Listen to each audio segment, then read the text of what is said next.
ఆయన మన జీవితాన్ని కాపాడాలంటే ఒకటే, చేయెత్తి మ్రొక్కుచుంటిని వాయెత్తిన ఎంత నీవే పలుకగవలయున్. చేయెత్తి మ్రొక్కుచుంటిని వాయెత్తిన ఎంత నీవే పలుకగవలయున్. సాయమ్ము రమ్ము దేవా సాయమ్ము రమ్ము దేవా నాయమ్ములు చాలవయ్యా నవయుద్ధమునన్. జీవితంలో ఆపద వచ్చినప్పుడు చేయవలసిన ప్రార్థన ఇది. ఇష్టదైవం కావ్యంలో రాశాను. ఆపద వస్తే ఎలా మాట్లాడాలి. నాకు మళ్ళీ మీరు పద్యం చెప్పలేకపోవచ్చు, మాట చెప్పగలరుగా, మాటకి ఇబ్బంది ఏముంది, భావం తెలుసుకుంటే అయిపోయాయి. చేయెత్తి మొక్కుచుంటిని. వెంకటేశ్వర స్వామి యొక్క రూపాన్ని మీరు గమనించండి. ఈ మకర తోరణంతో కలిపితే ఎలా ఉంటుందంటే భక్తుడు చేయెత్తి ఇలా మొక్కినట్టే ఉంటుంది ఆయన రూపం ఖచ్చితంగా. ఆ శిరస్సు ఈ మకర తోరణం కలిపితే మనం నెత్తి మీద చేతులు పెట్టి స్వామి అన్నప్పుడు ఈ శిరస్సుతో సహా ఎలా ఉంటామో స్వామివారు మకర తోరణంతో అలాగే ఉంటారు సరిగ్గా. అంచేత ఆయనకి ఎప్పుడు స్వామికి అలా చేయెత్తే నమస్కారం చెయ్యాలి. ఆయన రూపమే అది. అంటే ఆయనలో కలిసిపోయాం మనం, అప్పుడు అయిపోయామంత ఇలా పెట్టామంటే నువ్వు నేను ఒకటే, సేమ్ పిచ్ అని చిన్నపిల్లలు చెప్తారు చూడండి, గిలుతారు పట్టుకొని, సేమ్ పిచ్ అంటారు. ఎందుకు ఇద్దరు ఒకటే గౌనేస్తే సేమ్ పిచ్ అని గిలుతారు. ఇప్పుడు మనం కూడా దేవుడి దగ్గరికి ఇలా అందామనుకో, సేమ్ పిచ్ దా అంటాడు ఆయన. సేమ్ పిచ్ అంటే నాకున్న పిచ్చే నీకేముద్దాను. మరి అదే కదండి ఆ స్వామి ఇలాగే ఉంటాడు ఆయన. చూసుకోండి, ఈ మకర తోరణం కలిపితే సరిగ్గా నెత్తిమీ చేతులు పెట్టుకుంటూ మనం ఎలా ఉంటాం. అందుకే గోవిందా అన్నప్పుడు ఇలా పెడుతూ ఉంటాము. తిరుపతిలో దర్శనానికి అరగంట ముందు నుంచి ఇలా పెట్టుకుని పోతాడు. తీరా అక్కడికి వెళ్ళాక తోసేస్తారు మొత్తం అంతే.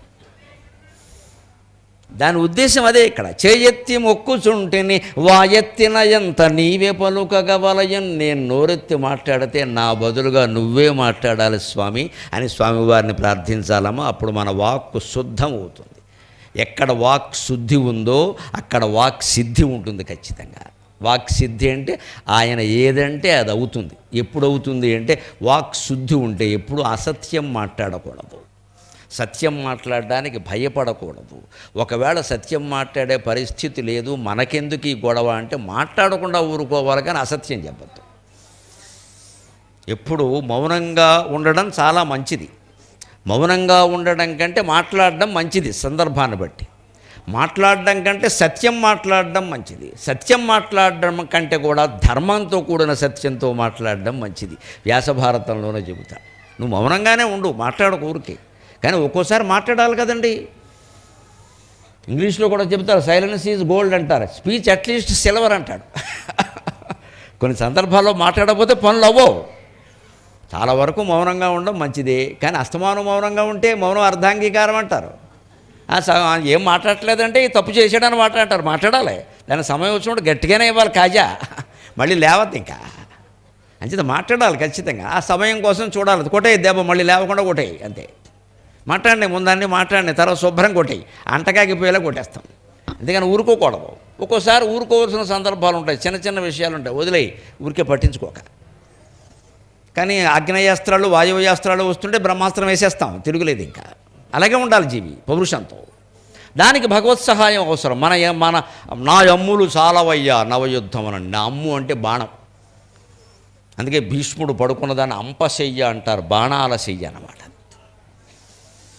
నా అమ్ములు చాలవయ్యా నవయుద్ధమనని. ఈ ఆధునిక జీవితంలో మనం బతకాలి అంటే మన అస్త్రాలు సరిపోవండి ఖచ్చితంగా. ఎన్నింటికి లైన్లో నిలబడతాం, ఎన్నింటికి డబ్బులు సంపాదిస్తాం, అసలు ఈ ఖర్చులకు అవసరమైన డబ్బులన్నీ ఎక్కడొస్తే ఆడ మగ ఇద్దరు నానాయాతనప్పుడు ఉద్యోగాలు చేస్తుంటే ఇద్దరు పిల్లలకి ఫీజు కట్టడం కష్టంగా ఉందండి ఇక్కడ. ఆ వచ్చే డబ్బుతో ఫీజు ఎల్కేజీకి ₹1,00,000, బెంగళూరులో అయితే 3 లక్షలట. నేను మొన్న బెంగళూరు వెళ్ళినప్పుడు ఎవరో ఇలాగే కారులో తీసుకెడుతూ ఎల్కేజీ 3 లక్షలు అన్నాడు. పెందరాళ్ళు హైదరాబాద్ పంపి వెళ్ళిపోతానని చెప్పాను. అసలు మాట వినడానికే భయం. ఎల్కేజీకి 3 లక్షలు అంటే ఎల్కేజీ అక్షరానికి 1,00,000. వీడు ఇంత చేసే డైపర్ తప్పితే ఏమీ లేదు వాడికి అక్కడ. వాడికి నేర్పేది A for apple, B for bat అంటే ఒక్కోదానికి 1,00,000. వీడి ఇంటికి వచ్చేసిన సాధించిన ఘనకార్యం ఏమిటంటే అమ్మ నాన్న ఉండడం మానేసి మమ్మీ డాడీ అన్నాడు అంతే. ఎందుకంటే ఏమి రాలేదు. ఇంక ఈవిడో మురిసిపోవడం ఇక్కడ, ఆయన అంతకంటే మురిసిపోవడం. ఈయన మురిసిపోతుంది, ఈవిడ ఆయన పులిసిపోతాడు. 3 లక్షలు వెళ్ళిపోయినాయి. ఇది మన బతుకులన్నీ ఇంతే. హైదరాబాద్ ఏం తక్కువగా లేదమ్మా, ఇంచుమించు అంతే. అసలు బడి పేరే ఇంగ్లీష్ మీడియం కాదని ఇంగ్లీషులోనే పెడుతున్నాడు. అది ఏమిటో అర్థం కాదు. ఇది గ్రీన్ వే 2 అంటాడు. ఏ గ్రీన్ వే ఎవరికి కావాలి? ఇది తెలుగు పేర్లు, దేవుడి పేర్లు ఏం లేవండి అసలు. అది ఏమిటో అర్థం కాదు. పెట్టిన పేరు కూడా అర్థం కాదు. అక్కడే మనం చేర్పిస్తాం పట్టుకెళ్ళి. ఇన్ని లక్షలు ఖర్చు పెడతాం, దీనికోసం నానాయాతన పడతాం. ఆఫీసులో అడ్డమైన గడ్డి తింటాం. అడ్డమైన గడ్డి అంటే లంచం. అసలు అన్నం తింటే అన్నం, అడ్డమైన గడ్డి తింటాం. ఆ గడ్డి కూడా అడ్డమైన గడ్డి, మళ్ళీ మామూలు గడ్డి కాదు. ఎందుకని? పిల్లల ఫీజులు. అంటే ఎవరు ఇంత ఫీజు కట్టి ఎవరు చేర్పించమన్నారు? వేరే పాఠశాలలు లేవా? సరస్వతి శిశు మందిరం వారు ఉంటారు, చాలా తక్కువ ఫీజులకు చెప్తారు. మనం చేర్పించా, అబ్బాయి వద్దు, సరస్వతి పూజ చేసేద్దాం, ఈ స్కూల్లోకి వెళ్ళిపోతాం అంతే. పూజకి సరస్వతి కావాలి, జాయిన్ అవ్వడానికి మాత్రం సరస్వతి శిశు మందిరం పనికిరాదు. ఎందుకని? వాళ్ళు తక్కువకు చెప్తారు. కుదరదు. తక్కువ చెప్తున్నా అంటే ఏదో ఉందన్నమాట. ముందు ఈ ఎక్కువ ఖరీదు ఉంటే అది చాలా గొప్పది అనే బుద్ధి మనలో మార్చుకోవాలి. అప్పుడు చాలా విప్లవం వస్తుంది మానవ జీవితంలోకి. వస్తుంది డబ్బును బట్టి కాదండి అంచనా వేయవలసింది. అందుకే మనుషులను కూడా మనం డబ్బును బట్టి అంచనా వేస్తాం. బాగా సంపాదిస్తున్నాడంటేనే మనం పిల్లనిస్తాం అంతే. వాడు చాలా మంచివాడు అంటే మంచితనం ఎందుకు పనికి వస్తుంది ఈ కాలంలో అని కాలు పెడతారంతే. ఇక్కడ మంచితనం పనికిరాదు, డబ్బులు పనికొస్తాయి. రేపు పొద్దున అమ్మాయిని తీసుకెళ్ళి వాడు అమ్మేసినా పర్వాలేదు. వాడు చాలా మంచివాడు, సంస్కారవంతుడు, కానీ ఏదో కొంచెం జీతం తక్కువైతే ఏమైందంటే మనం పంపిస్తాం. ఏమైంది? తండ్రి పంపిస్తాడు, మనం పంపిస్తాం. మన పిల్లల్ని మనం పోషించుకోలేమా? ఆడపిల్లైనా మగపిల్లడైనా. ఇప్పుడు మాత్రం పంపడం లేదా, పెద్ద SRMT సర్వీస్ పంపిస్తున్నారు వెనకాల లారీ ఇచ్చి. తక్కువ పంపిస్తున్నారేంటి? ఇక్కడికే అమెరికాకి పంపిస్తున్నారు, ఆవకాయ కూడాను. తప్పిందా? ఇచ్చుకుంటాం. ఏమైంది? మనిషి మంచివాడా కాదా అనేది కనుక మనం సంబంధాల్లో ఖచ్చితంగా అమ్మాయి అయినా అబ్బాయి అయినా గుణాన్ని గురించి విచారణ చేయడం అలవాటు చేస్తే ఖచ్చితంగా విడాకుల సమస్యలు ఉండవండి. ఇవాళ చాలా తీవ్రంగా ఉన్నాయి. సంబంధం చూడాలంటేనే భయంగా ఉందమ్మా. అసలు ఎన్ని అడుగుతాం, ఎన్ని తెలుసుకుంటాం? ఎవరు నిజం చెప్తారు మనకి? ఎవరు నిజం చెప్తారు?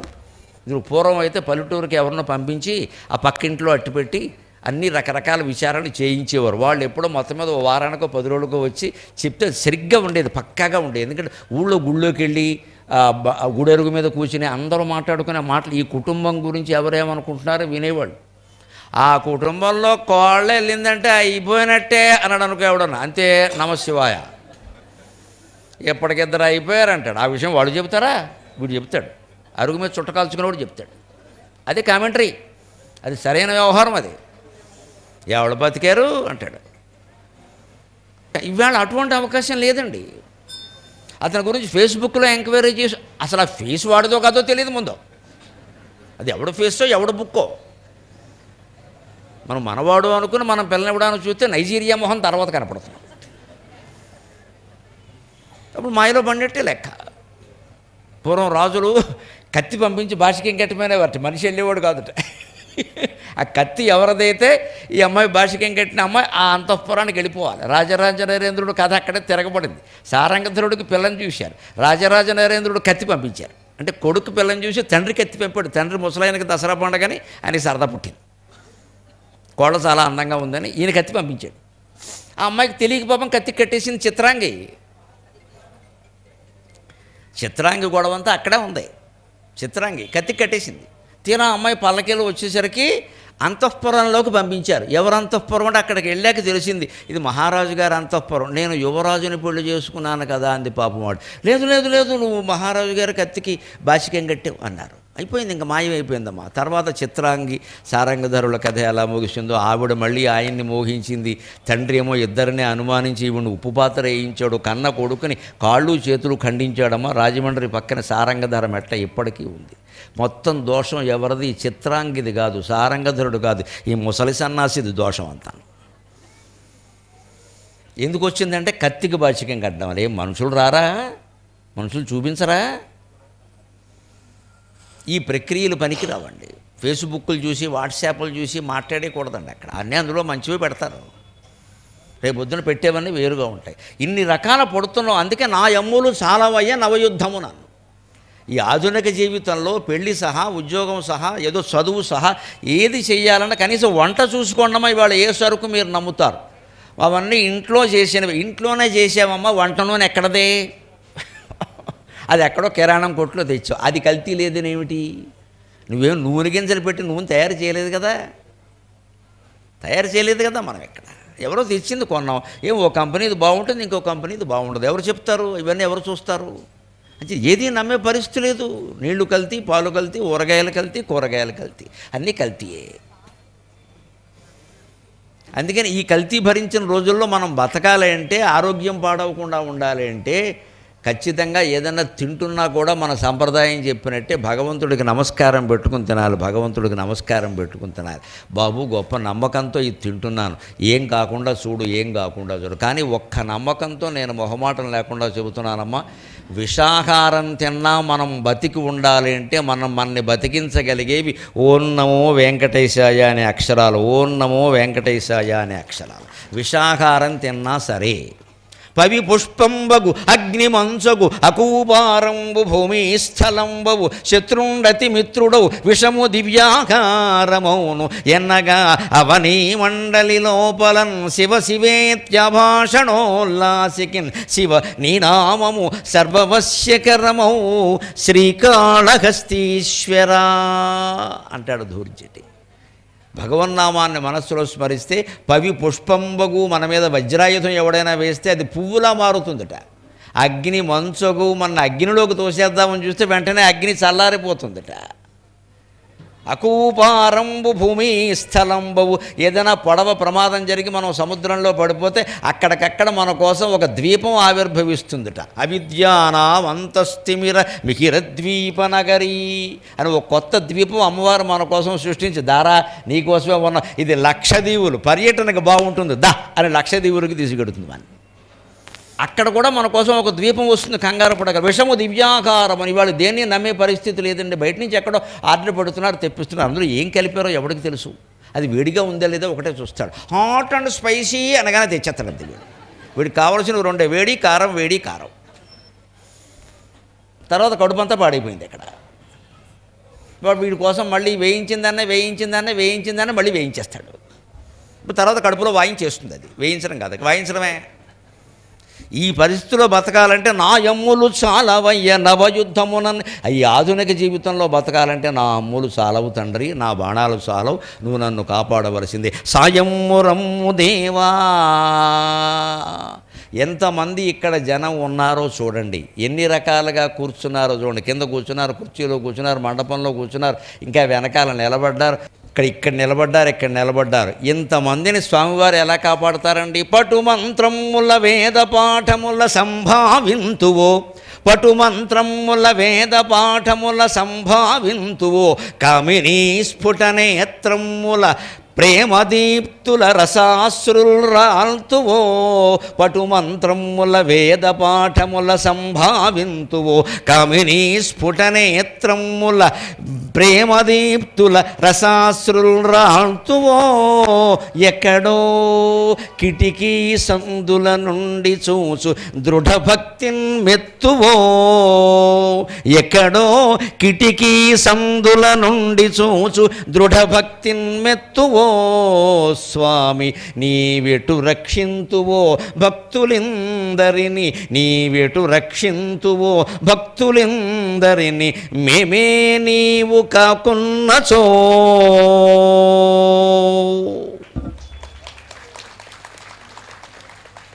ద్వైతం నుంచి విశిష్టాద్వైతం నుంచి అద్వైతానికి చేసే ప్రయాణమే ఈ పద్యం. భగవంతుడు మనల్ని ఎలా రక్షిస్తాడు అంటే, అందరినీ రక్షించడానికి భక్షించడానికి లోపల ఒక యంత్రం పెట్టేశాడు. అది మన మనస్సు. ఆయన ఏమీ పట్టించుకోవలసిన పనిలే. రక్షించిన మనస్సే, భక్షించిన మనస్సే. అందుకే శాస్త్రంలో స్పష్టంగా చెబుతారు, మన జీవ మనుష్యాణం కారణం బంధమోక్షయో. నిన్ను బంధించేది నీ మనస్సే, నిన్ను రక్షించేది నీ మనస్సే, విడదీసేది నువ్వు చూసుకో. ఆ మనస్సును ఓటు పెట్టాడు మనకి పెద్ద మరలాగా. దాని ప్రకారం నడిచిపోతూ ఉంటుంది. అబ్బాయిది నడిపిస్తుందిరా జీవితాన్ని చూసుకో. నేను ఏమన్నా వద్దన్నానా? భగవద్గీత ఉంది, చదువుకో, ప్రవచనాలు చెప్తున్నారు విను, దేవాలయాలు ఉన్నాయి, దర్శించి నీ బుద్ధి మార్చుకో. ఎవడొద్దన్నాడు? మార్చుకోకపోతే నువ్వే అనుభవిస్తావు. ఎందుకంటే దేవాలయంలో ఎంత హడావుడి ఉంటుంది అంటే, అక్కడ వేద పండితులు అక్కడ ఉండి రాజాధిరాజాయ ప్రసఖ్య సాహినే నమో వయం వై శ్రవణాయ కుర్మహే సమే కామాన్ కామకామాయ మహ్యం కామేశ్వరో వై శ్రవణో దదాతు మహారాజాయ నమః అని అపూర్వమైన మంత్రపుష్పాలు చదువుతూ ఉంటారు. ఆయన వాటిని వినాలా వద్దా? వాళ్ళు ఏమనుకుంటారు అర్చకులు, మేము చదువుతున్నాం స్వామివారు వినలేదనుకుంటారు. వినాలే కదా. ఒక మామూలు మనిషి కాస్త పెద్ద మనిషి వస్తేనే కంఠం పెంచేస్తారే బ్రాహ్మలో, మరి దేవుడు వింటున్నారంటే మొత్తం అన్నీ పెంచేస్తారు. అనుమానమే లేదు ఇక్కడ. అనుమానమేడు, వాళ్ళ ఉత్సాహం వాళ్ళది. అలా దేవుడు వేదమంత్రాలు చదువుతూ ఉంటే వాళ్ళని నువ్వు గౌరవించకుండా, ప్రేమించకుండా, అభిమానించకుండా ఉండగలవా? పటుమంత్రముల వేద పాఠముల సంభావింతువో కామినీ స్ఫుటనేత్రముల ప్రేమదీప్తుల రసాశ్రుల్రాల్తువో. భగవంతుణ్ణి దర్శించడంలో కూడా నాకేం పక్షపాతం లేదమ్మా. భగవంతుడు మగవాళ్ళ కంటే ఆడవాళ్ళకి ఎక్కువ అనుభూతినిచ్చాడు. స్త్రీలందరికీ నమస్కారం, మీరు అదృష్టవంతులు. స్త్రీ హృదయం చాలా లలితం. తొందరగా భావోద్వేగాలకు లోనవుతారు స్త్రీలు. పురుషులు లోనవరని కాదు, పెర్సంటేజ్, శాతం. అందుకే పిల్లల్ని పెంచే బాధ్యత భగవంతుడు స్త్రీలకే అప్పగించాడు. ముందు ఓ దెబ్బ వేసినా మళ్ళీ తర్వాత నా చెయ్యి పడిపోను, బంగారం లాంటి పిల్లాన్ని కొట్టేశాను అనుకుంటా. మగవాడు ఓ దెబ్బ వేసాడు అనుకో, చచ్చిన బాధపడ్డ దాని గురించి వదిలేస్తాడు. కొట్టాల్సిందే, ఇంకో 2 కొడదాం అనుకున్నా, చెయ్యి ఖాళీలేక ఆగాను అనుకుంటాడు. అంత తేడా ఉంది. అదే ఆడదైతే ఏదో కోపం వచ్చి ఇలా వేసినా వెంటనే ఇలా పట్టేసుకుని అథ చెయ్యి ఉన్నది వాడిని కొట్టడానికి ఉంటుంది. అంత జాలి వచ్చేస్తుంది వెంటనే. పూర్వం మా ఇళ్లల్లో చూసేవాళ్ళం, పుస్తకాలు చదివేవారు ఆడవాళ్ళు. మా అమ్మగారు సహా, మా అత్తగారు సహా వీళ్ళందరూ పుస్తకాలు చదివేవారండి బాగా. ఎలా చదివేవారు? వంట పని తప్పదు. వాళ్ళు పుస్తకాలు ఎలా చదువుతారో వేలూరు శివరామశాస్త్రి గారు మంచి నవల్లో చెబుతాడు ఒక చోట. ఆ స్త్రీలు పుస్తకాలు చదివే విధానం ఎలా ఉంటుందంటే, వారు మడిగట్టుకుంటారట. పిల్లాన్ని పిలిచి ఆ పుస్తకం ఇలా పడేయరా అంటారట, చెయ్యి ఇలా పెట్టి. మరి ముట్టుకోకూడదు కదా, ఇలా ఆ పుస్తకం ఇలా పడే అంటారు. అలా ఎత్తి అమ్మాయ అని ఇలా పట్టుకుని ఇలా చదువుతూ ఉంటారు. అప్పుడప్పుడు నిప్పు నీరు ముట్టుకుంటారు. జాగ్రత్తగా వినండి. అప్పుడప్పుడు నిప్పు నీరు ముట్టుకుంటారు, మధ్యలో నెయ్యి నూనె ముట్టుకుంటారు, ఉప్పు కారం ముట్టుకుంటారు. ఆ నవరసాలు పుస్తకాల్లోకి వచ్చి పుస్తకాలు బాగుంటాయి. ఈ రచనలో ఏం లేదు. వేలూరు శివరామశాస్త్రి గారని తిరుపతి వెంకటకవుల శిష్యుడు, ఆయన చెబుతాడు ఆడవాళ్ళు పుస్తకాలు చదవడం గమ్మత్తుగా ఉంటుంది. అసలు ఈ మగవాళ్ళ దయ వల్ల వాళ్ళకి పుస్తకాలు చదివే సమయం ఉండదు. ఇక్కడ ఒకవేళ ఉందనుకోండి, ఇది పద్ధతి. ఇలా ఆ పుస్తకం ఎలా పడారా, ఏడ పొద్దు నుంచి ఆ పారాయణ అవడమే లేదు అది అవదుగా. మరి వంటలో ఎక్కడ అవుతుంది? ఇలా పడేస్తారు. చదవాలని తపన, ఇలా పట్టుకుని స్తవ్యస్తవ ప్రియస్తోత్రము స్తుతిస్తోత ఏమిటో అయిపోతుంది. అది కాస్త ఉప్పేస్తారు. ఇక్కడ మాడిపోతుంది కూడాను అంటుంది. పూర్వం పైగా కట్టెల పొయ్యిలు, నానాయాతనగా ఉండేది వంట. అందుకని వీళ్ళు మధ్యలో నిప్పు నూనె నీరు ముట్టుకుంటారు, నెయ్యి నూనె ముట్టుకుంటారు వేయడం కోసం, పోపు వేయాలంటూను. మధ్యలో ఈ ఉప్పు కారం కూడా ముట్టుకుంటారు. ఆ ఉప్పు కారము, షడ్రుచులు, ఈ నవరసాలు దీనికి పట్టి ఆ పుస్తకంలో సబ్జెక్ట్ ఎలా ఉన్నా కానీ బాగానే ఉంటుంది అన్నాడు. ఇది మనం చదువు ఇంతకంటే అవకాశం లేదండి. కానీ అందుకే భగవంతుడు పురుషుల కంటే స్త్రీలకి ఒక అవకాశం మన శాస్త్రాల్లోనే ఎక్కువ ఇచ్చారమ్మా. గృహధర్మాలు సక్రమంగా నిర్వర్తిస్తూ భగవన్నామస్మరణ మానకుండా ఉంటే, ఒక వేద పండితుడైన బ్రాహ్మణుడికి వేదాలన్నీ చదవడం వల్ల ఎటువంటి జ్ఞానం ఉందో, గృహధర్మాలు నిర్వర్తించిన అతని భార్యకు కూడా అటువంటి జ్ఞానమే భగవంతుడు ఇస్తాడు. సందేహం ఏమీ లేదండి. ఇది బ్రాహ్మణులకు కాదు, అన్ని వర్ణాల వారికి వర్తిస్తుంది. ఏ ఇంట్లోనైనా స్త్రీలే కదా గృహధర్మాన్ని నిర్వర్తించేది ఎక్కువ. పనులు తప్పవు. ఆ మొగాడు తప్పించుకుంటాడు, ఆడాళ్ళు ఎక్కడ తప్పించుకుంటారు? అందుకే ఇక్కడ కవి ఏమంటున్నాడంటే, కామినీ స్ఫుటనేత్రముల ప్రేమదీప్తుల రసాశ్రుల్రాల్తువో. కడుపులో ఉండే బాధ చెప్పుకోవడానికి కూడా మొగాడు మొహమాట పడతాడేమో కానీ ఆడాళ్ళు పడరు. స్వామివారి దగ్గరికి రాగానే 2 కడవల కన్నీరు తీసి దాంతోనే అభిషేకం చేసేస్తారు. నా బతుకిలా అయిపోయింది, వచ్చింది మొదలు నిజాంపేట వచ్చింది మొదలు 2 పూట్ల గుళ్ళోకి వస్తూనే ఉన్నాను, ఏం చేస్తున్నావయ్యా పెద్ద మనిషి అని. అంతే. మరి ఇంకేమన్నా అడుగుతామండి? దేవుణ్ణే కదా అడిగేది. నా బతుకిలా అయిపోయింది, ఏ రోజైనా మానేనా? నేను కట్టేసాక కూడా వచ్చి బయట నుంచి దండం పెట్టుకెళ్ళాను. ఏంటి బతుకు ఇలా అయిపోయింది, ఇలాగా చచ్చిపోతున్నావు, నువ్వు కాకపోతే ఎవడు కాపాడుతాడు? ఇది కామినీ స్ఫుటనేత్రముల ప్రేమదీప్తుల రసాశ్రుల్రాల్తువో. ఇటువంటి స్త్రీలు నిన్ను చూస్తూ ఉంటే వాళ్ళ స్ఫుటమైన నేత్రాల్లో ఆ ప్రేమతో చూసే చూపులు చూసి నువ్వు కరిగిపోయి రసాశ్రులు, రసవంతమైన ఆనంద బాష్పాలు రాల్చి వాళ్ళని ఆశీర్వదిస్తావయ్యా. వాళ్ళని ఆశీర్వదిస్తావు, వాళ్ళ అదృష్టవంతులు. ఇంకొందరు పర్వదినాల్లో దర్శనానికి వస్తారు. వాళ్ళకి దేవుడు కనపడ్డు ఇలా మొత్తం ఊగిపోతారు. ఎక్కడ పడితే అక్కడ నుంచుంటారు, కూర్చుంటారు. ఓ వరుస నడుస్తూనే ఉంటుంది. పూజారి గారు లోపల గర్భగుడిలో చెమట పట్టేసి విసినికర కూడా లేక ఆయన బాధ ఆయన పడిపోతూనే ఉంటాడు. ఈ సందులో ఒకడ కిటికీలోంచి ఇలా చూసి అంటాడు ఇలా పెట్టి. ఆ రెండు ఊసల మధ్య నుంచి రెండు చేతులు జోడించి భరతనాట్య ప్రదర్శన ఒకటి చేసి అంటాడు. దానికి కూడా స్వామివారు స్పందిస్తాడు. వాడికి అదే యోగం, ఏం చేద్దాం, వాడు చూడలేవు. ఎక్కడో కిటికీ సందుల నుండి చూచు దృఢభక్తిని మెత్తువో. ఇన్ని వేల మంది ఉన్న చోట పాపం ఎలాగో అలా అతను గర్భగుడిలో దేవుడు కనిపించే కిటికీ ఓడు చూసుకుని దాని మీద కింద రెండు ఇటక ముక్కలు వేసుకుని పైకెక్కి ఆ కిటికీ సందులోంచి ఎలాగో మళ్ళీ ఒక చేత్తో హాయ్ అనకుండా రెండు చేతులు ఇలా జోడించి మధ్యలో రెండు ఊచల మధ్య నుంచి ఇలా అన్నాడంటే నిజమైన భక్తుడు వాడేనండి, అనుమానం లేదు. అంత శ్రమ పడ్డాడు దైవ దర్శనానికి. వాడు దండం పెట్టకుండా వెళ్ళడం లేదు. ఫోన్లో ఈ చెయ్యలే పెడదా, తప్పో ఎడం చేత పెట్టకూడదా, మళ్ళీ రెండు చేతులు. ఆ రెండు చేతులు ఏదో రకంగా రెండు ఊచల మధ్యలోంచి ఇలా దోపేసి ఇలా పెట్టి అమ్మాయి చూసావా టికెట్టుకో అని వెళ్ళిపోతాడు. బాధ వాడుకుందా, ఆటో నడుపుకోవాలి, బయట రిక్షా తొక్కుకోవాలి, ఇక్కడ కూర్చుంటే నడవదు వాడికి. ఆటో అక్కడ బారేసి వచ్చాడు ఇక్కడికి దర్శనానికి, మళ్ళీ దొరకదు. ఇక్కడ కూర్చున్నాడు అక్కడ కిరాయి పోతుంది. కూడు మనుషుల కష్టాలు ఇవన్నీ. ఓ పక్క వేద పండితులు వేదమంత్రాలు స్వామివారు వింటారు. స్త్రీలు ఎంతో ఆర్ద్రంగా ప్రార్థన చేస్తుంటే అమ్మా నేను చూసుకుంటానమ్మా కంగారు పడకు అంటాడు. ఆటో వాళ్ళు కానీ రిక్షా వాళ్ళు కానీ పేదవాళ్ళు కానీ వచ్చి వెనకాల నిలబడి ఎక్కడా లేక ఏ కిటికీ సందులోంచో చూసి రెండు చేతులు జోడించి తమలపాకులు జోడించినట్టుగా దండం పెడితే పర్వాలేదురా నీ స్థాయికి ఆ మాత్రం పెట్టావు చాలే వెళ్ళు. ఇది స్వామివారి యొక్క దయ. ఎక్కడో కిటికీ సందుల నుండి చూచు దృఢభక్తిన్మెత్తువో స్వామి నీవెటు రక్షింతువో భక్తులిందరిని, నీవెటు రక్షింతువో భక్తులిందరిని, మేమే నీవు కాకున్నచో. ఎలా ఆయన రక్షించగలుగుతాడంటే మనము ఆయన ఒకటే. ఆ దేవుడి విగ్రహంలో ఏ జీవుడు వెంకటేశ్వర స్వామి ప్రకాశిస్తున్నాడో అదే జీవుడు మీ శరీరంలో నా శరీరంలో మీ పేరుతో నా పేరుతో ప్రకాశిస్తున్నాడమ్మా. భేదం ఏమీ లేదు ఇక్కడ.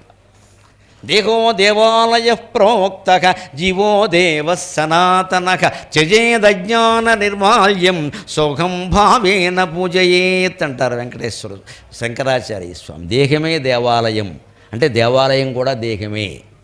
దేవాలయంలో ఎక్కడైనా అపవిత్రం చేస్తున్నామంటే మన దేహాన్ని అపవిత్రం చేసుకుంటున్నాం. అలాగని మన దేహాన్ని కూడా అపవిత్రం చేస్తున్నామంటే దేవాలయాన్ని అపవిత్రం చేసినట్టే. మన దేహాన్ని శుభ్రంగానే చూసుకోవాలి. ఇల్లు ఒళ్ళు శుభ్రంగా లేకపోతే మనకి గుళ్ళోకి వెళ్ళే అర్హత లేదండి. అసలు ముందు నీ ఇల్లు శుభ్రంగా చూసుకో. మన పక్క బట్టలు ఎలా ఉన్నాయి, అసలు పొద్దున్న లేవగానే దుప్పటి మడతెట్టామా మళ్ళీ సాయంత్రం కప్పుకోవాలిగా. ఒక మహానుభావుడు అలా ఉంచేస్తాడు, సాయంత్రం కప్పుకుంటట.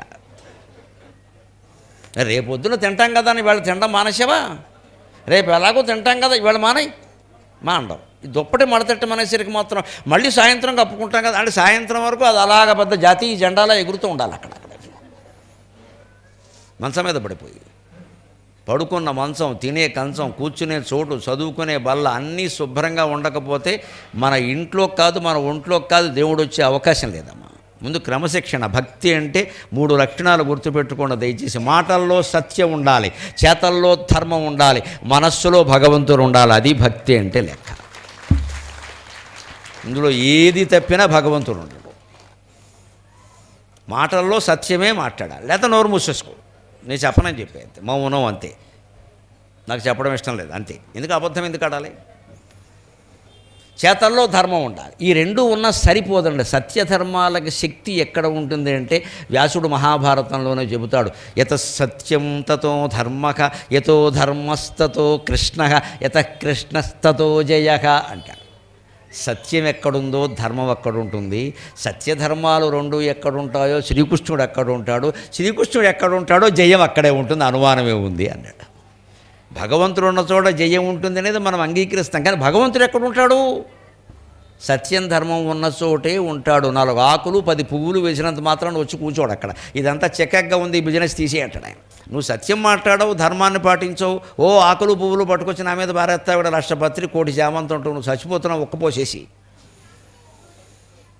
ఈ పూజలు మానెక్కలేదండి, కానీ మన మనస్సును పుష్పంగా చేసి అక్కడ సమర్పిస్తున్నావా? మనస్సును పుష్పంగా చేసి సమర్పిస్తే ఒక్క పువ్వు చాలు, 10 పూలు అక్కర్లేదు. నువ్వు సత్యమే మాట్లాడుతున్నావా? మనం ధర్మంగానే ఉన్నావా? నిరంతరం ఈ 2 ఉన్నా సరే మనస్సులో భగవత్స్మరణ ఉండాలి. ఇందులో ఏది లోపించినా కష్టమే. ముఖ్యంగా భగవత్స్మరణ లోపించింది అంటే సత్యధర్మాలు కూడా జారిపోతాయి. వాటికి పవర్, శక్తి రాదు. శక్తి రాదు. సత్యము, ధర్మము, భగవత్స్మరణ, ఈ 3 మీరు ప్లగ్లో పెట్టేటువంటి ప్లగ్ పిన్ చూడండి, దానికి 3 ఉంటాయి, చూసుకోండి. 2 కాదు 3 ఉంటాయి. ఆ 3 ఉంటేనే కరెంట్ వస్తుంది కదా. ఆ 3 ఏమిటంటే సత్యము, ధర్మం, భగవంతుడు, అదే లెక్క. అది ఉంటేనే కరెంట్ వస్తుంది. ప్లగ్ అర్థమైతే పరమేశ్వరుడు అర్థమవుతాడు.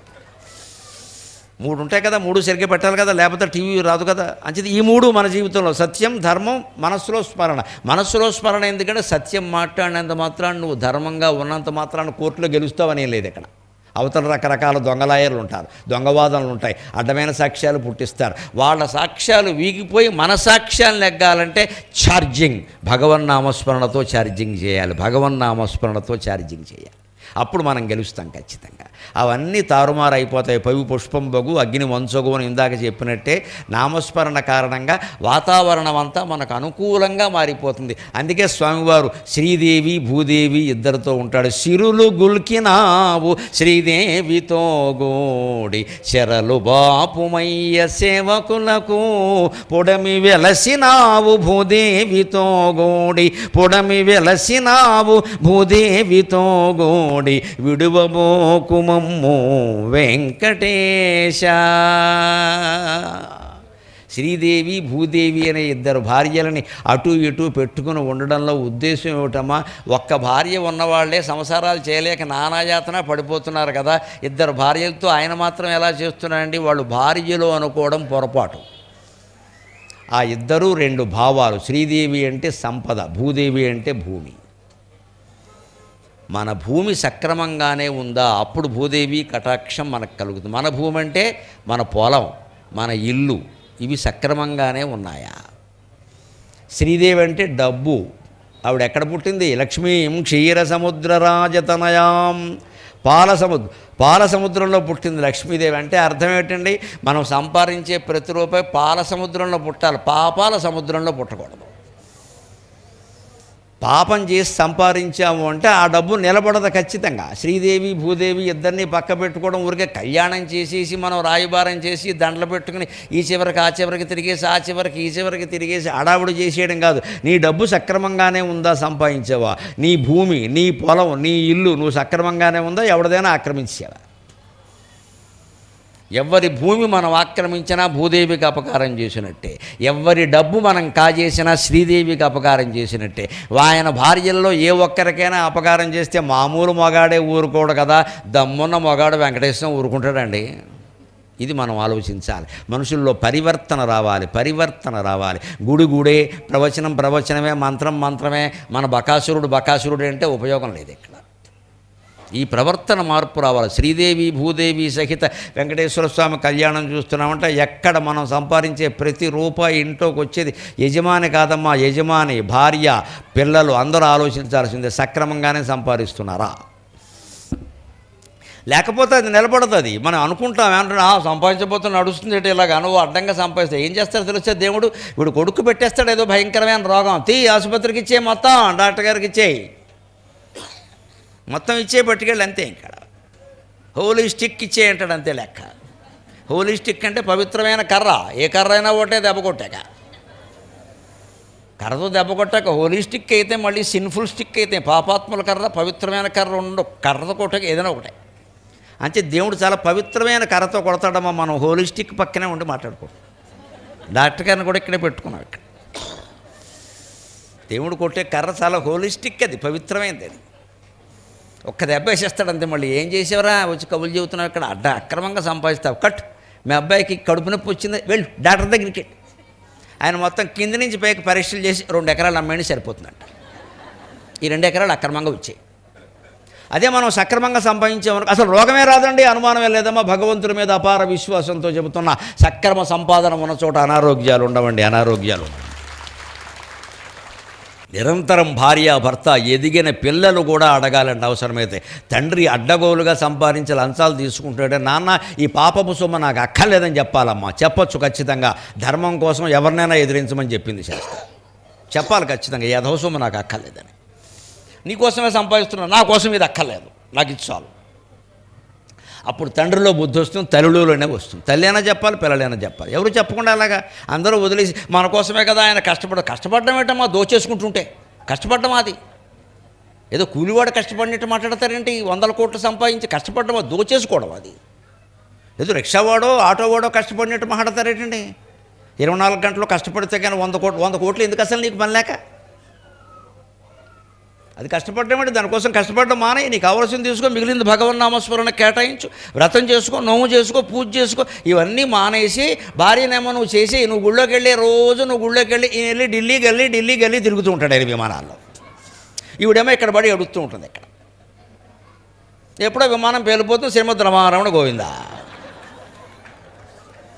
ఎందుకంటే నువ్వు ఈవిడికి అప్పగిస్తావేంటి? ఇక్కడ నువ్వు ఢిల్లీకి తిరుగుతున్నావు ఇక్కడ టికెట్ల కోసం. నీకేమో పదవుల మీద ప్రీత, ఈవిడేమో ఇక్కడ పడి ఎడుస్తూ ఉంటుందా పాపం. నువ్వు రోజు పొద్దున్న మర్చిపోకే కొబ్బరికాయ ముక్క పట్టుకురా, రాత్రి ఎప్పుడు 11 వచ్చి ఇంత ముక్క తింటాడు, దగ్గొచ్చి పోతాడు. నువ్వెందుకు వెళ్ళావు గుళ్ళోకి? నీకు ఢిల్లీకి తిరగడం వెంకటేశ్వర స్వామి కంటే ఎక్కువ. అందుకే శ్రీదేవి భూదేవి అంటే ఆయన సిరులు గులుకుతూ ఉంటాడమ్మా. ఆయనకు వచ్చిన లోటేం లేదు. విష్ణుమూర్తికున్న సంపద ఏమిటో గమనించు. ఆయన ఎవరి సొమ్ము కాదమ్మా, ఆయన సొమ్మే ఆయన అనుభవించట్లా. క్షీరసముద్రం ఉంది, క్షీరోదన్వత్ ప్రదేశే శుచిమణి విలసత్సైకతే మౌక్తిగానాం మాలా క్లుప్తాసనస్తక స్ఫటికమణినిభైర్మౌక్తికైర్మండితంగ శుభ్రైరభ్రైరదభ్రైరుపరి విరచితైర్ముక్తపీయూషవర్షై ఆనందేన పునీయాత్ హరినళినగదా శంఖపాణిర్ముకుందక.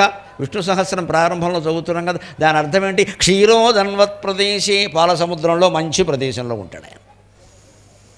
శుచిమణి విలసత్ సైకతే, శుచి అంటే శుభ్రమణులు, వజ్రాలు లాంటి మణులు, తెల్లటి మణులు. ఆ మణులతో ప్రకాశించే ఇసుక. అక్కడ ఇసుక రేణువులు ఉండవు, మణులే ఇసుక రేణువులు. వైకుంఠం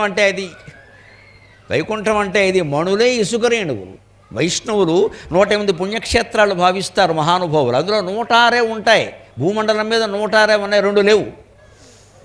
ఆ 2 ఏమిటంటే, ఒకటి పాలసముద్రం, చివరిది వైకుంఠం. అది నువ్వు చూడలేవు అక్కడ టికెట్ ఉండదు. అవి పైకి వెళ్ళాక చూసి 106 చూసి 108 చూసామంట. మరి ఏం చేస్తాను, లేవు కదా ఇక్కడ. అవి ఎక్కడ ఉంటాయి తెలుసా? మన హృదయం పాల సముద్రం కావాలి, అది వైకుంఠ నివాసం కావాలి ఖచ్చితంగా. ఆ 2 అక్కడ ఉంటాయి. అంటే నువ్వు 106 పుణ్యక్షేత్రాలు తిరిగినా అంతిమంగా ఇక్కడ దర్శిస్తే ఆ పాలకడలి వైకుంఠం ఇక్కడ దొరుకుతాయి. అవి అక్కడ లేవు. అవి నువ్వు అక్కడికి వెళ్ళినా దొరకవు. అవి ఇక్కడికి వచ్చేసరికి ఏమవుతుందో, తప్పేమిటి, ఒప్పేమిటి, మంచి ఏమిటి, చెడ్డ ఏమిటి, ఎవరిని మోసం చేశాం, ఎవరికి ఉపకారం చేసాం అన్నీ నీ హృదయం నీకు చెప్పేస్తుంది. అదే స్వామివారు అందరినీ ఎలా రక్షిస్తాడని ఇందాక చెప్పుకున్నా కదా, మేమే నీవు కాకునొచ్చు. మనము ఆయన ఒకటే, మన మనస్సు చెబుతోంది ఇక్కడ అంతఃకరణ. అక్రమంగా సంపాదించే రోగాలు రాకపోతే ఏమవుతాయి తెలుస్తోంది ఇక్కడ. మళ్ళీ దాన్ని ఎలా సమర్థించుకుంటామని, సక్రమంగా సంపాదించిన వాళ్ళకి మాత్రం రాలేదేమిటి, ఇదో వ్యాఖ్యానం ఇక్కడ క్రికెట్ కామెంటరీ లాగా. ఆ గొడవ నీకెందుకు? నువ్వు అక్రమంగా సంపాదించావా లేదా అది నీకు తెలుసా తెలియదా? ఎలా తింటున్నావు ఈ గడ్డి? అంచేత డబ్బు అక్రమంగా సంపాదిస్తే శ్రీదేవికి అవమానం, భూమి అక్రమంగా ఆక్రమిస్తే భూదేవికి అవమానం. వీరిద్దరిలో ఎవరికి అవమానం జరిగినా సామాన్యమైన పురుషుడే తన భార్యకు అవమానం జరిగితే తట్టుకోలేడే, తనకి జరిగినా తట్టుకుంటాడు. కానీ స్వామివారి ఇద్దరు భార్యల్లో ఎవరికి అవమానం జరిగినా ఆయన ఊరుకుంటాడండి. ఒక్క దెబ్బ శటకోపం పెట్టి మళ్ళీ లేవకుండా కొట్టేస్తాడు అంతే.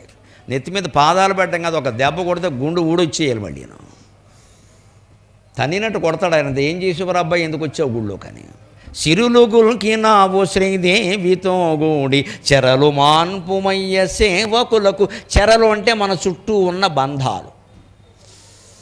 ఆ బంధాలతో పరిమితమైనటువంటి అనుబంధాన్ని కొనసాగించాలి. ఎప్పుడు విపరీతంగా పెంచుకోకూడదు. మన బాధ్యతలు మనం చెయ్యాలి అంతవరకే. ఇక అది ఫలించిందా లేదా, వాళ్ళ ప్రాప్తమమ్మా మనం ఏం చేయలేం. పిల్లల్ని కన్నాం కానీ వాళ్ళ తలరాతల్ని మనం కనలేదు. ఆ సామెత అన్ని విధాలా నిజం, అనుమానం ఏం లేదు అందులో. వాళ్ళు జీవలక్షణాలు కొన్ని ఉంటాయి. వాడు సుఖమో దుఃఖమో అనుభవించడానికి పుట్టాడు. నువ్వు ఎన్ని చెప్పినా వాడు అదే చేస్తాడు. ధృతరాష్ట్రుడు చెబితే దుర్యోధనుడు విన్నాడు. గాంధారి చెప్పింది కన్న తల్లి. మరి గాంధారి చెబితే దుర్యోధనుడు వినలేదంట, విచిత్రం. ధృతరాష్ట్రుడు కూడా వినలేదండి, వీడు తక్కువడు కాదు. గాంధారి దుర్యోధనుడికి కాదమ్మా, దుర్యోధనుడికి 8 ఏళ్ల వయస్సు ఉన్నప్పుడు వాడు చేస్తున్న పనులు చూసి భీముణ్ణి భోజనం పెడతానని పిలిచి విషం పెట్టడాన్ని చూసి ఆవిడ ధృతరాష్ట్రుడికి ఏం చెప్పిందంటే వీడు శనిగొట్టు గాడిద కొడుకులో ఉన్నాడు, వీడిని బయట పారాయని చెప్పేసింది. రాజ్య బహిష్కార శిక్ష విధించు. 99 మంది కొడుకులు ఉన్నారు, ఒక్కడు లేకపోతే ఏమైంది అంటే వాడే మారతాడు కౌన్సిలింగ్ ఇప్పిద్దాం. ఎవడిస్తాడు కౌన్సిలింగ్? వీడికి కౌన్సిలింగ్ అంటే 4 సార్లు స్టిట్టింగు, 4 సార్లు స్టాండింగ్ అయ్యి 4,000 తీసుకుని ఈ చేంజ్ యువర్ మైండ్ సెట్. అది చేతనైతే నీ దగ్గరికి ఎందుకు రావడం? వాడు మైండ్ సెట్ వాడు మార్చుకుంటే, వాడు మైండ్ సెట్ అంతా ఈ సెట్ మీద ఉంది. అక్కడ రోజు క్లబ్లో కూర్చున్నాడు, ఇక్కడ సెట్టు. వాడు మైండ్ సెట్ ఎందుకు మారుతుందయ్యా? మరి కౌన్సిలింగ్ ఎందుకంటే వారు ఒక 5,000 సంపాదించుకోవడానికి. అదొకటి బయలుదేరింది ఈ మధ్యన, మామూలు వైద్యం కాకుండా. ఏం ఉపయోగం లేదు దానికి. వాడి జీవలక్షణం. వాడు మార్చుకోమంటే మార్చుకోగలిగితే ఎందుకు రావడం? వాడు మార్చుకోడు. ఎందుకంటే దాని ద్వారా కష్టమో సుఖమో వాడు అనుభవించాలి. అటువంటిప్పుడు తల్లి అయినా తండ్రి అయినా ఇంట్లో పెద్దలు చేయగలిగింది చేయవలసింది ఒకటే, వీలైనంత తక్కువ నష్టం కలిగేలా చూసుకోవాలి. వాడిని దూరం పెట్టాలి, డబ్బులు ఇవ్వడం మానేయాలి. వీలైనంత తక్కువ నష్టం. వీలైతే గాంధారి చెప్పినట్టే గెంటిబారేయాలి, తోసేయండి అని చెప్పింది ఆవిడ. కన్నొక తల్లినండి. ధృతరాష్ట్రుడు చేయలేకపోయాడు. ఆవిడ చెప్పింది మొహమాటలాగా, నేను కడుపున కన్నాను, నేనే చెబుతున్నాను. పనికి మాలిన వాడు వీడి వంశాన్ని నాశనం చేసేస్తాడు. 8 ఏళ్లకి ఇలా ఉన్నాడు ఉంటే రేపు పొద్దున ఆతత అయిపోతాడు, కొంపలు అంటించేస్తాడు. పంపించేయి.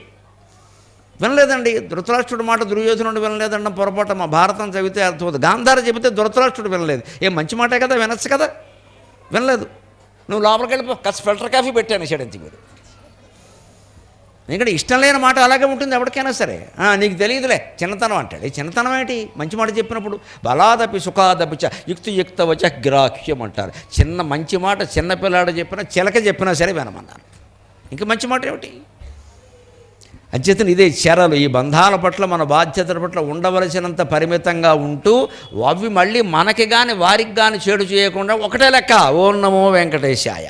నువ్వు ఏం చెయ్యి, స్నానం చెయ్యి, బట్టలు ఉతుక్కో, బట్టలు మడత పెట్టుకో, అన్నం తిను, ఇల్లు ఊడు, ఏం చెయ్యి, మనస్సులోంచి భగవన్నామం మరలకూడదు. అది ఒక్కటే మనని రక్షిస్తుంది. లోకమును నాకము చేయగలిగినది నామమొకండను నిత్య సత్యం. అదే మనం దృష్టిలో పెట్టుకోవాలి ఖచ్చితంగా. అప్పుడే మనం నెగ్గగలుగుతాం ఏదైనా సరే.